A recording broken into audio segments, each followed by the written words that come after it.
Continue on with the section on Lech Lecha. We're on page 21 of the Lech Lecha section. Bereshit Yud Beit Tet Zayin, Genesis 12 Yud Zayin. Sentence 17. Vayinaga with a pashta. So this is going to be something that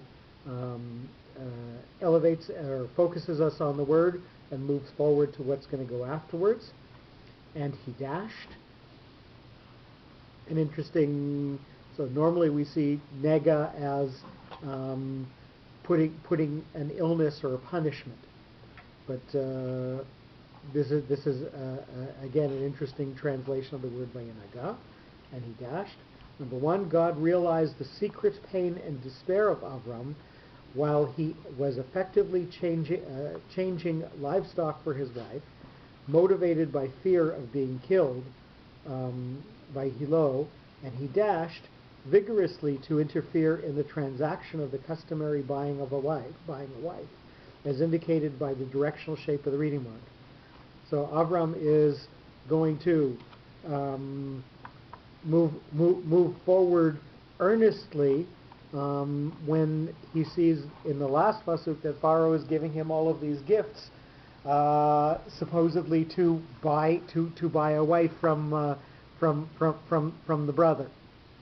And again, this is not something that really any of the other Meforshim bring forward. That this is, all of the gifts that Avram is receiving is necessarily a dowry or an attempt to buy Sarah.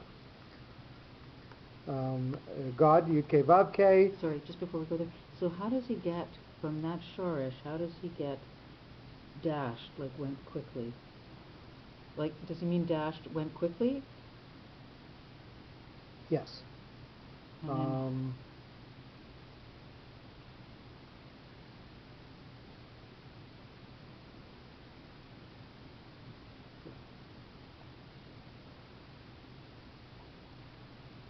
lingoa naga is to usually touch.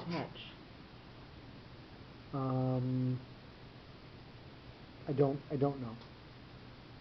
Mm-hmm. Maybe there'll be something under number 4. So number 4, nigaim, and he translates that as eruptions, things that come out in him.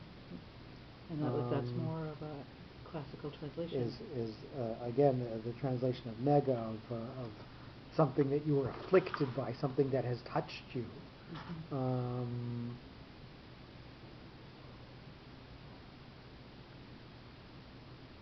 Again, I'm not quite sure here.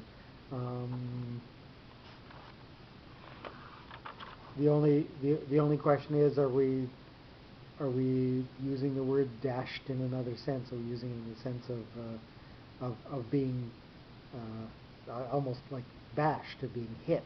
Mm-hmm. Well, that's actually an interesting derivation, because I remember my father always saying that.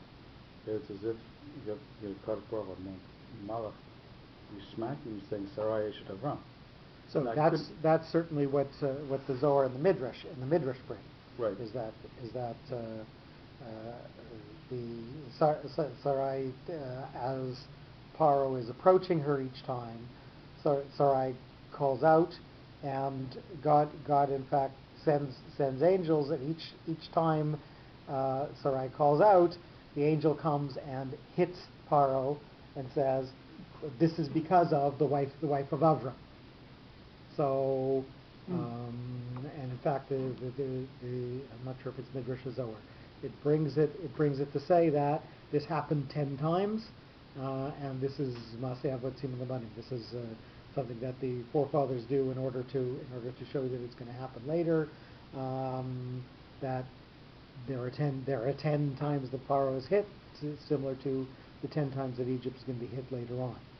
So that is from, it's got to be from Zohar, not from Midrash. So God's name number 2 with the dargah, with a going down. Knowing the thoughts and intentions of each respective individual, God had invisibly intervened in the situation in an indirect manner, as shown by the shape of the reading mark followed by a psik, an intermediate stop sign. So sometimes when you see God's name and then the next word has implications that you don't want to connect with God's name, so the concept of falling, or the concept of other gods, or the concept of something that you would not, or tuma, the concept of so at Mishkan Hashem Timei, that the person who was impure, who goes into the Mishkan, is going to defile God's sanctuary. When you read that out loud, you have an implied extra pause that it's not Hashem Timei. You didn't make God impure. You made the Mishkan Tamei. So when you read it out loud, you have to give an extra pause at Mishkan Hashem Timei, with an extra pause there. Even if the words are connected by the notes, you actually have a pause there. I'm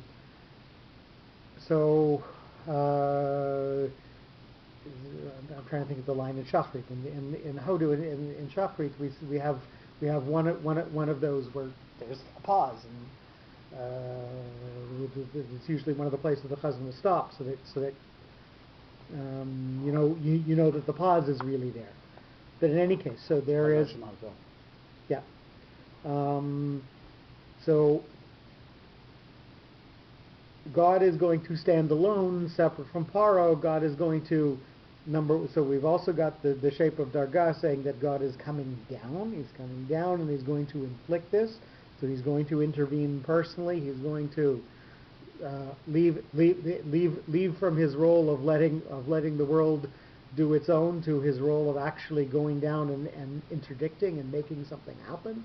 So he's going to go down and interdict, and he's going to keep himself separate from Paro by this implied separating psik that we don't actually see here. It's just something that's implied. It's not actually written. Number 3, et Paro, with the shielding note, the tavir, is going to be something stabilizing or something that's shielded. He dealt with Paro, and he changed his hope into a nightmare, as stressed by the shape of the reading mark.